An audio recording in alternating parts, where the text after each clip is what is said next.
I pledge allegiance to the flag of the United States of America and to the republic for which it stands, one nation, under God, indivisible, with liberty and justice for all. Welcome to the Vietnam Veterans News Podcast. News of interest about Vietnam veterans from a Vietnam veteran. Now, here's your host, Mac Payne.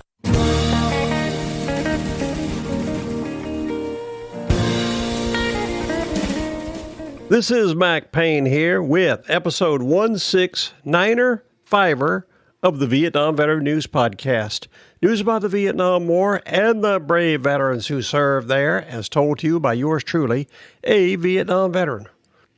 In this episode, I have news of interest to most all Vietnam veterans about what is going on between the U.S. and Vietnam these days. There's a lot going on between those two countries. Finally, we're getting together many years after the North Vietnamese violated the Paris Peace Accords, went down and took over South Vietnam. They were able to do that with ease because our pussy government refused to support South Vietnam after we left in 1973.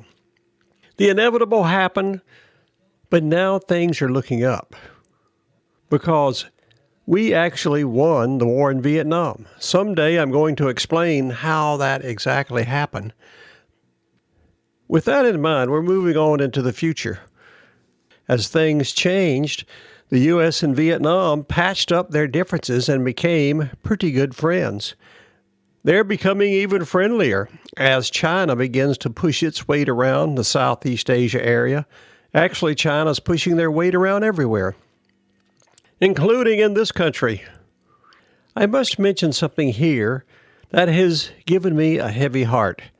And that is, with the outbreak of this virus that's coming from China, we're finding out that China makes all our pharmaceuticals.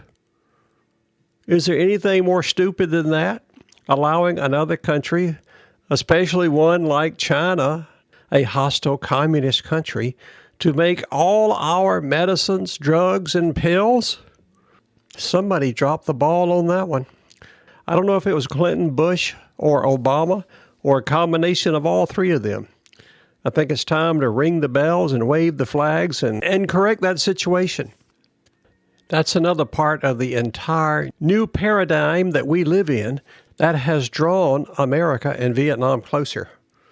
It was mentioned on this podcast about 2 years ago about the first visit of a U.S. aircraft carrier to Vietnam since the end of the war.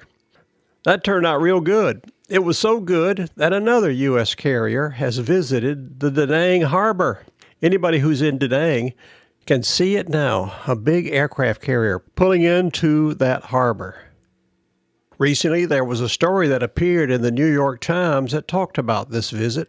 Title of the story is, U.S. Says Completes Second Aircraft Carrier Visit to Vietnam.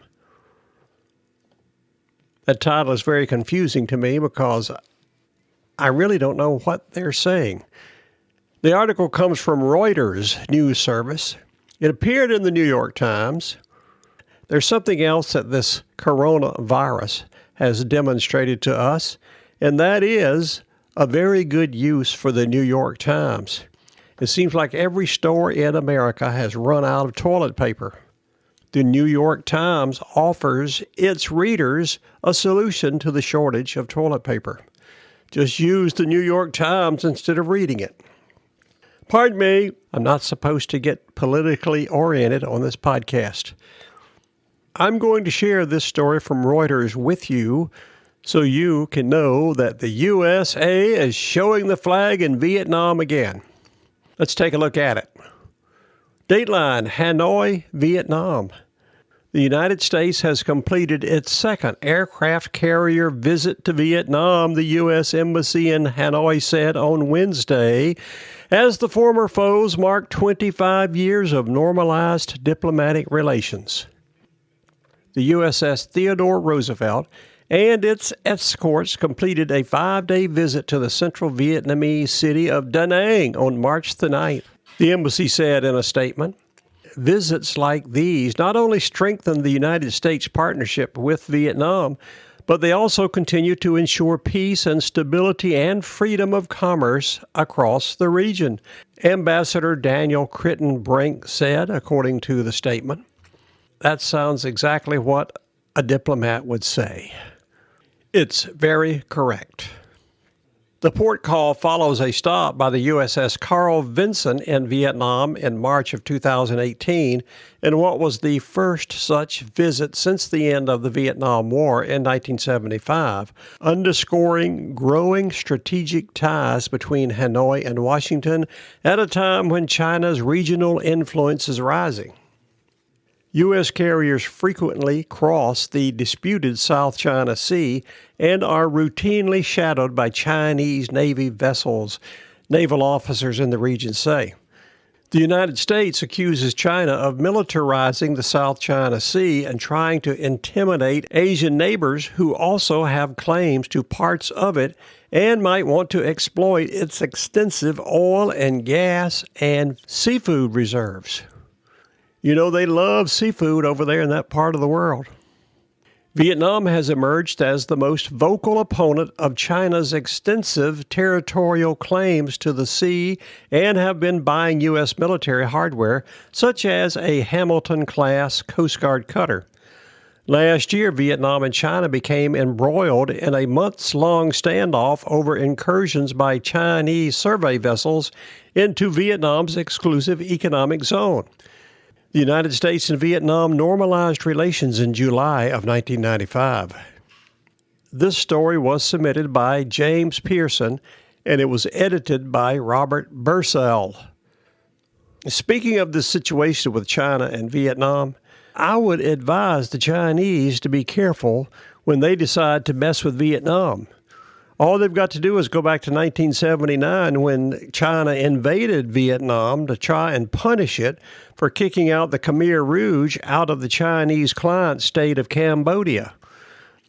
The Vietnamese put a severe hurt on the Chinese and sent their quilt-covered butts running back to China. That's why they better be careful again. Vietnam, with a little bit of help from its friends, can put another hurt on China if they mess with their smaller neighbor. Because all Vietnam veterans know those Vietnamese are some tough little guys. You don't want to mess with them. That's another reason I am so happy to see the USS Theodore Roosevelt drop anchor in the DaNang harbor. If I remember correctly, the DaNang harbor is a beautiful place for a U.S. aircraft carrier to drop anchor. I spent some memorable times there in the DaNang area. That was another reason I wanted to share this story with you, because the aircraft carrier visited DaNang Harbor. I would not have minded being on that carrier if maybe I was 50 years younger. Right now, I don't do too much traveling, especially now that we've all been ordered to shelter in place. Sometimes you wonder if we're still living in a free country. We are. We just have to do things like that when unusual circumstances, like a virus from China, goes around the world. We got to do what we got to do. Now you know about the second U.S. aircraft carrier that has made a visit to Vietnam since we normalized diplomatic relations 25 years ago. I hope they keep it up. That's my opinion, and I'm sticking to it. This is Mac Payne closing out episode 1695 of the Vietnam Veteran News Podcast. Thank you so much for listening. You are cordially invited to come again soon and often to listen to more of these stories coming your way on this podcast, the Vietnam Veteran News.